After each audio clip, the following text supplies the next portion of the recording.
मैं फिर एक नए वीडियो के साथ रामपाल और धर्मी जितने भी हैं हमारे सनातन के विरोधी उनका सबका खंडन करने वाला हूँ। गुरु जी को प्रणाम। मेरे गुरु जी हैं जिनकी छत्र छाया में मैंने ज्ञान अर्जित किया है। तो ये कहते हैं कि नाम जब से उद्धार नहीं होता है। तो देखिए, कलयुग केवल नाम धारा और सुमिर सुमिर नर उतरे ही पारा।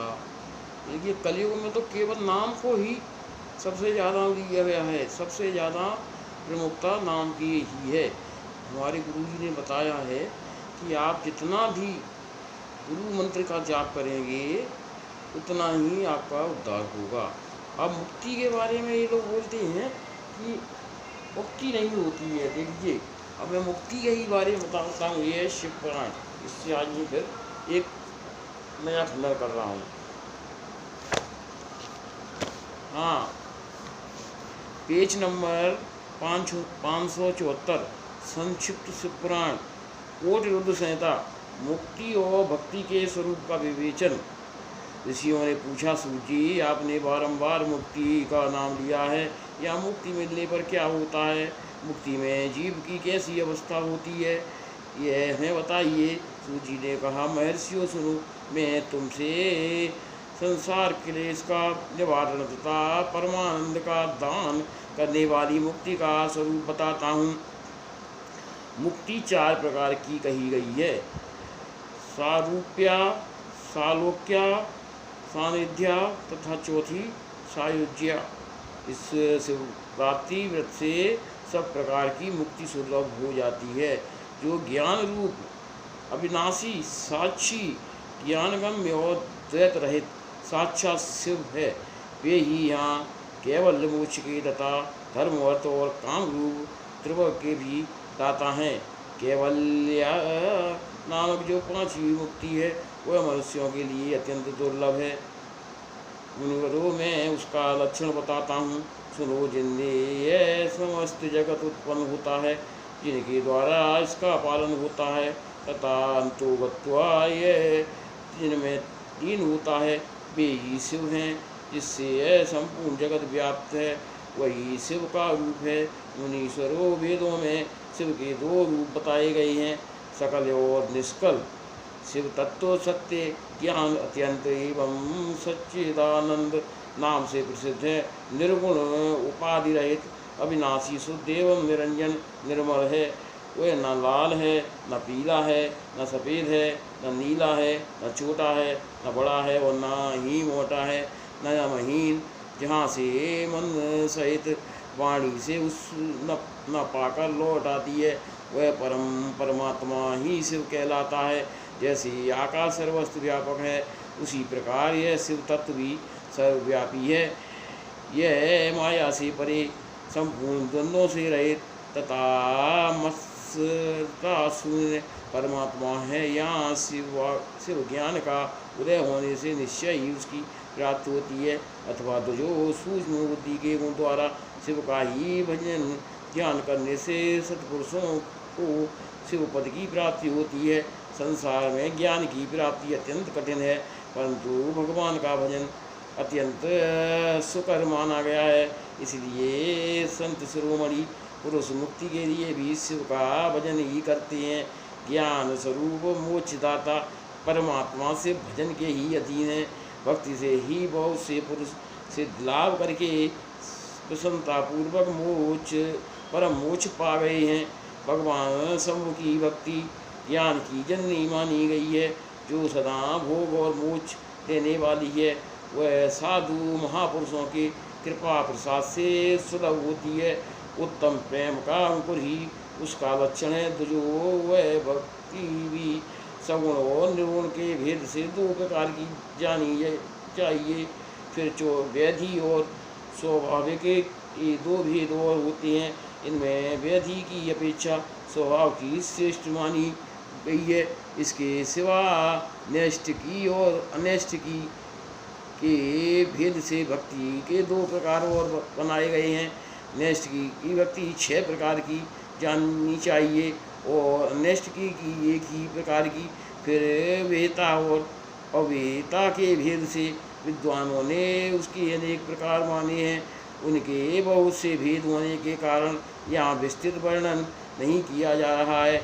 इन दोनों प्रकार की भक्तियों के श्रवण आदि भेद से 9 अंग जानने चाहिए। भगवान की कृपा के बिना इन भक्तियों का संपादन होना कठिन है और उनकी कृपा से सुगमतापूर्वक इनका साधन होता है।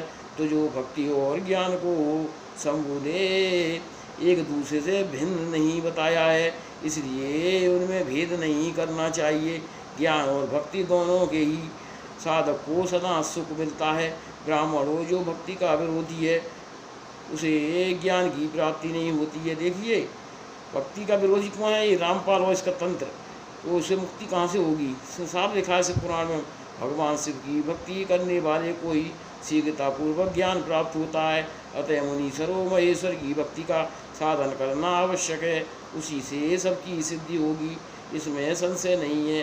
महर्षियों, तुमने जो कुछ पूछा था उसी का मैंने वर्णन किया है। इस प्रसंग को सुनकर मनुष्य सब पापों से निसंदेह मुक्त हो जाता है। तो सगुण और निर्गुण दोनों प्रकार की भक्ति से ही मोक्ष होता है। और मूर्ति पूजा इस कलयुग में बहुत बड़ी पूजा बताई गई है। इसके विग्रह की पूजा भी बहुत बड़ी है। कल शिवरात्रि होने के कारण रात भर हमने शिव अभिषेक किया, मंत्रोच्चार के द्वारा। प्रदीप मिश्रा ने ऑनलाइन हवन कराया। वैसे तो पूरे श्रावण मास में आप प्रतिदिन शिव पार्थिव शिवलिंग का पूजन करके मुक्ति को प्राप्त कर सकते हैं। पार्थिव शिवलिंग क्या होता है? पार्थिव शिवलिंग मिट्टी से बनाया हुआ, मिट्टी में घी, दूध, दही, गंगा जल वगैरह डाल के मिट्टी के पार्थिव शिवलिंग बनाया जाता है। उसका पूजन किया जाता है, उस पर का श्रृंगार करते हैं, चंदन डोरी लगाते हैं, दूध, दही, घी, शहद इत्यादि चढ़ाते हैं। 7 पत्तियाँ उस पर चढ़ाते हैं। 7 पत्तियों में बेलपत्र, अका के पत्ते, आपका समी पत्र, इस 7 तरह के फूल चढ़ाते हैं। गुलाब का फूल, कनेर का फूल तो शिव जी को बहुत ही प्यारा है। आप धतूरा सब कुछ चढ़ाने के बाद फिर उसका पार्थिव शिवलिंग का विसर्जन किया जाता है। विसर्जन के लिए भी पूरी तरह से अपने श्रद्धा के साथ भगवान का विसर्जन किया जाता है। विसर्जन के भी नियम हैं। उन्हें जिस पहले आह्वान से बुलाया जाता है, आह्वान करने के बाद फिर उन्हें उनको स्थान पर वापस भेजा जाता है और वो मंत्रों के साथ होता है।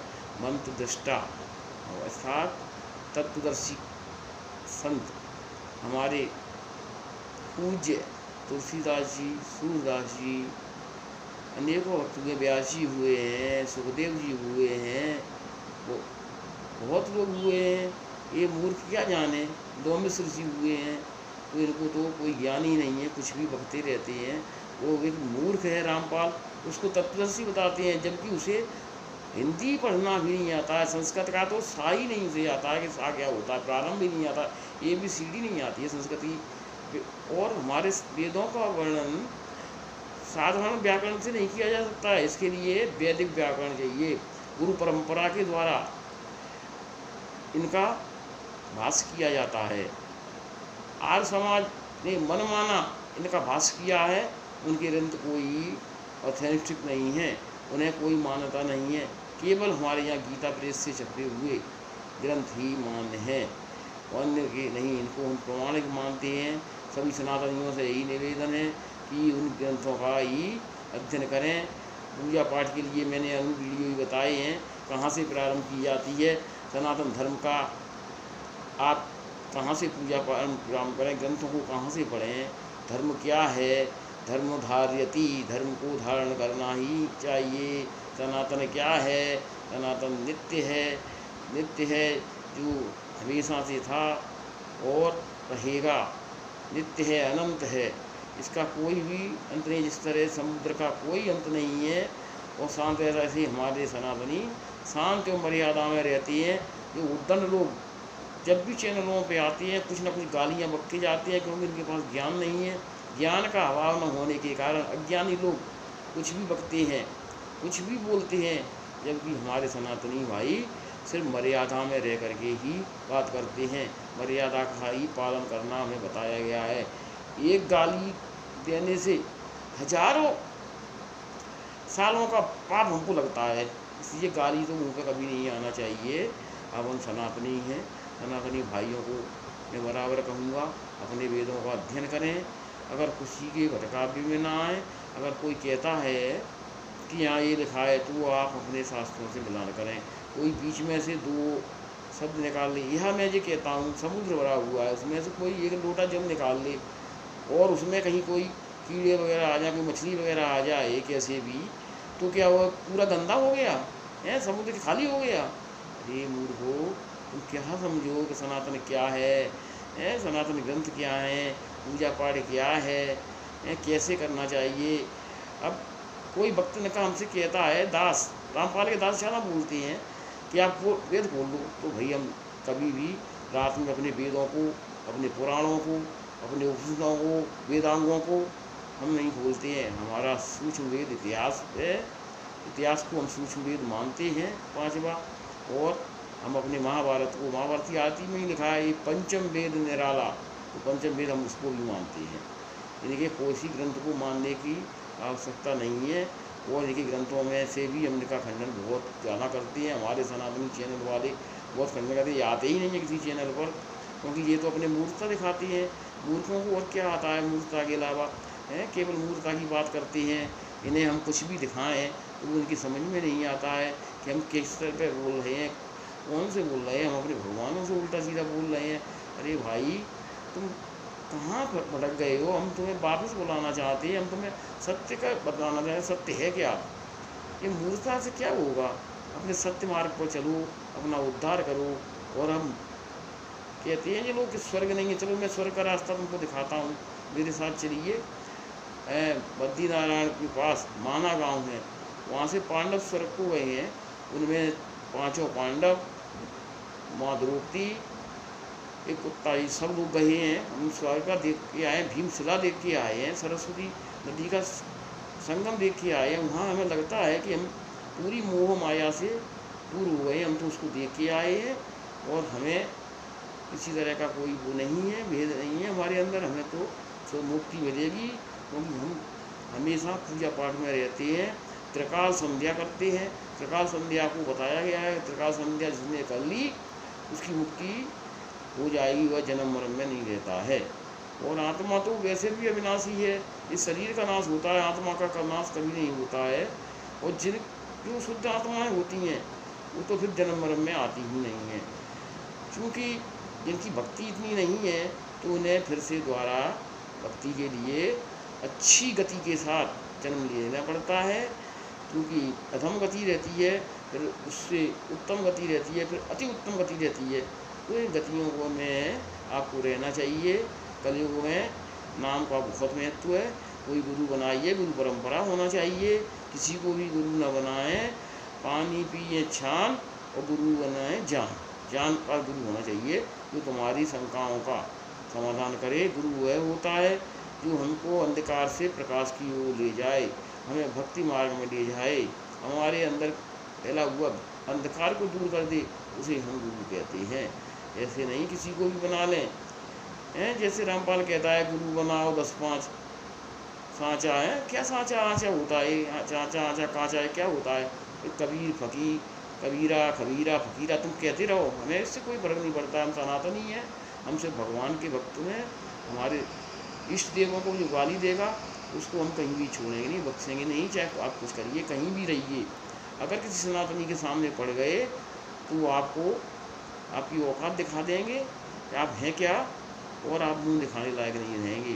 क्योंकि हम सनातनी हैं, मर्यादा में रहती हैं, इसलिए अगर उसका आप अनाज फ़ायदा ना उठाएँ, उसका लाभ ना उठाएँ, और आप इस तरह की बातें ना करें, हमारे सनातन को गाली ना दें। सनातन हमारा सबसे प्राचीन धर्म है। आप कहते हैं ये धर्म है, ये धर्म नहीं है, ये पंथ हैं। कबीर पंथ हो गए, बहुत से पंथ ऐसे हैं, उसमें तो कबीर में तो बहुत मिलावट है भाई, पूरी खिचड़ी बनी हुई है, उसका तो कोई एक भी चीज़ मानने लायक नहीं है। क्योंकि फिर कबीर ने कभी अपने को भगवान नहीं कहा है, कहीं पर भी उन्होंने ये नहीं कहा है कि हम भगवान हैं। अरे उन्होंने कहा है हम राम के भक्त हैं और हम जन्म में आए हैं, माँ के जन्म में ऐसे सब लोग आते हैं। हमारी मृत्यु हुई है, उन्हें बहुत पश्चाताप हुआ था जब हुआ काशी को छोड़ करके मगर की वो चले गए मरने पर। तो उन्होंने कहा मेरा बुद्धि खराब हुई, मेरी बुद्धि भ्रष्ट हो गई थी, इसलिए मैं मगर में आया। काशी में तो मृत्यु होना ही मोक्ष है, वह मोक्षदानी है। हमारी गंगा माँ वहाँ की मोक्षदानी गंगा कही गई है, वहाँ पर सबका मोक्ष होता है। अगर गलती से भी, इस पुराण में वर्णन है, गलती से भी भगवान का नाम लिख गया, देखो वाल्मीकि रामायण से ही मैं बताता हूँ, उल्टा नाम जपा जग जाना और वाल्मीकि भय विश्व समाना। तो उनका मोक्ष हो गया भाई, उल्टा नाम ही जपते रहे और मरा मरा कहती रही, लेकिन हमारे भगवान को वह भी स्वीकार है। इस तरह से आप कैसे भी किसी तरह हाव को भाव अलक आलसऊ और नाम जपत सिद्धि शंकर जऊ। तो भाव से कुभाव से कैसे भी ले लो। पर चोर की एक कथा कहता हूँ, एक चोर आया हमारे भगवान भोलेनाथ के मंदिर में घंटा चुराने के लिए। तो उसने क्या किया, पूरी कोशिश कर रहा था, घंटा को नहीं पहुंच पा रहा, घंटा से ऊपर जड़ा रहता है। तो उसने हमारे भोले बाबा के ऊपर ही चढ़ करके घंटा को चोरी कर लिया और उसका भगवान ने उद्धार कर दिया। भगवान ने कहा कोई जल चढ़ाता है, कोई दूध चढ़ाता है, कोई दही चढ़ाता है, कोई पत्ते चढ़ाता है, इसने तो पूरा अपना शरीर ही चढ़ा दिया है, पूरा शरीर सहित चढ़ेगा, इसका तो मोक्ष हमें करना ही पड़ेगा। तो इतने बड़े हमारे भोले भंडारी हैं। रावण का कहिए, क्योंकि रावण एक बहुत बड़ा पंडित था। सोने की लंका शिव जी ने पार्वती को बनवाई। तो क्या होता है, जब लंका का, जब किसी मकान का गृह प्रवेश होता है, लंका का गृह प्रवेश के लिए बुद्धिमान पंडित बुलाया गया, तो उसने मंत्रों के साथ लंका का गृह प्रवेश किया। लेकिन भोलेनाथ ने कहा आपसे हम प्रसन्न हैं, आप कुछ वर मांग लीजिए। तो उसके देखिए लालची ने क्या किया, सोने की लंका ही मान ली। हमारे आतसो से तुम अबड़दानी, तो आस्तोष अबड़दानी है, वो कुछ भी दे सकते हैं, भोले भंडारी है और थोड़े में ही प्रसन्न हो जाते हैं। क्योंकि ये पांचों एक हैं, ब्रह्मा विष्णु महेश, विष्णु दुर्गा और गणेश, पांचों तत्व मिलकर के एक अवतार में आते हैं। और अवतार तो हर जगह सिद्ध है, अवतारों के बिना तो किसी का उद्धार ही नहीं होगा। जब जब हो धर्म की हानि और बाड़े अदम असुर अविनाशी, और तब तब मैं अवतरों गोसाई। धर्म की रक्षा के लिए भगवान को आना पड़ता है, अन्यथा विधर्म राक्षस प्रवृत्तियाँ होती है। कोई राक्षसों से नहीं होते, लेकिन प्रवृत्ति होती हैं। एक राक्षस प्रवृत्ति होती है, एक धार्मिक प्रवृत्ति होती है। तो धर्म को धारण करना चाहिए। राक्षस प्रवृत्ति ये शराब पीना, जुआ खेलना, वेश्यागमन करना, चोरी करना, डकैती करना, ये सब उसके राक्षसों के लक्षण हैं। पर धर्म हरना, दूसरे का धर्म, दूसरे की निंदा करना, ये सब उसी में आता है, राक्षसी प्रवृत्ति में आता है। आप अच्छी प्रवृत्ति रहिए, या की रही भावना जैसी, वो प्रभिमूरत देखी तिन सैसी। तो हमारे भगवान के लिए आप जैसी भावना रखेंगे, जैसा उनके लिए आप सोच रखेंगे, वो ऐसा ही आपके लिए होगा। भगवान ने गीता जी में भी कहा है कि जो मुझको भजता है वो मुझे ही प्राप्त होता है, और जो मुझको छोड़कर दूसरी भक्ति का, मैं उसको उसी में लीन कर देता हूँ। आप उसी मार्ग पर जाइए। ये भगवान के बिना तो ना किसी का धर्म करोगे, ना तो राई बढ़े, राई के बराबर बढ़ेगा भी नहीं आपका जो लिखा हुआ है। ना तिल घटे, आपकी उम्र के बारे में भी कहा है, तिल के बराबर घट भी नहीं सकता है हमारे, और राई के बराबर बढ़ भी नहीं सकता है। ये हमारे शास्त्रों में लिखा है। आप शास्त्रों को खोल कर देखिए। रामपाल कहता है हम शास्त्रों को खोल खोल करके बताते हैं। खोल खोल करके बताने से सत्यता नहीं होती। आप उसमें मैं खोल के बताऊं, इसमें कुछ भी लिख दूं, या मैं कुछ भी किताब लिख दूँ तो वह सत्य थोड़ी होता है। सत्य तो बहुत बड़ी चीज़ है। सत्य के लिए तो आपको अपने ग्रंथों का अध्ययन करना पड़ेगा। आप ग्रंथों का अध्ययन करिए और मेरी यहाँ आवश्यकता हो मुझसे संपर्क करिए। सनातन का प्रचार के लिए मैं बैठा हुआ हूँ। अब ये कहते हैं, चूँकि मैं एक अध्यापक पद से रिटायर हुआ हूँ। जब से मैंने शिक्षक का पद धारण किया 42 साल 2 माह मैंने नौकरी की और मैं रिटायर हो गया। मैंने ईमानदारी से नौकरी की, कभी किसी के साथ भेदभाव नहीं किया, छल कपट नहीं किया, क्योंकि वो संस्कृत का बहुत ज़्यादा अनुभव था। संस्कृत को बच्चों को मैं पढ़ाता था और बच्चे मेरे से संस्कृत पढ़ने के बाद बड़े प्रसन्न होते थे। और आज भी मेरे पढ़ाए हुए लोग कलेक्टर के पदों पर पहुंच गए, कोई एसपी के पदों पर, डॉक्टर वगैरह, हर बच्चे सेटल हो गए। जब मिलते हैं शिक्षक के पास है क्या, केवल उसका मान सम्मान नहीं होता है। समाज में आए 4 लोगों ने उसका पैर छू लिए, गुरुजी आपने मुझे पहचाना। मैंने कहा बेटा हम नहीं पहचान पाए, हज़ारों बच्चे निकलते हैं हर साल। और जब बच्चे छोटे होते हैं तब हम उनका चेहरा बदल जाता है। बड़े होने के बाद अब हम आपको नहीं पहचान पा रहे हैं।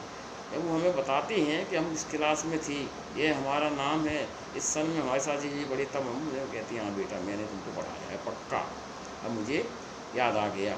तो ऐसे वो मुझे याद कराते हैं और कहती हैं कि आपकी शिक्षा के ही हम आज व्यस्त मार्ग में बढ़िया जीवन जी रहे हैं। क्योंकि आप कुछ देंगे किसी को तभी तो आपको कुछ मिलेगा। आप कुछ देंगे ही नहीं तो आपको क्या मिलेगा। आप ये हमारा शिक्षा एक पवित्र कार्य है, इसे हम पढ़ना और पढ़ाना ये ज़िंदगी भर चलता है। तो आप ग्रंथों का अध्ययन करिए। अब हमारा यही निवेदन है, जो इसको देख रहे हैं वह हमारे चैनल को सब्सक्राइब करें और लाइक करें, फॉलो करें।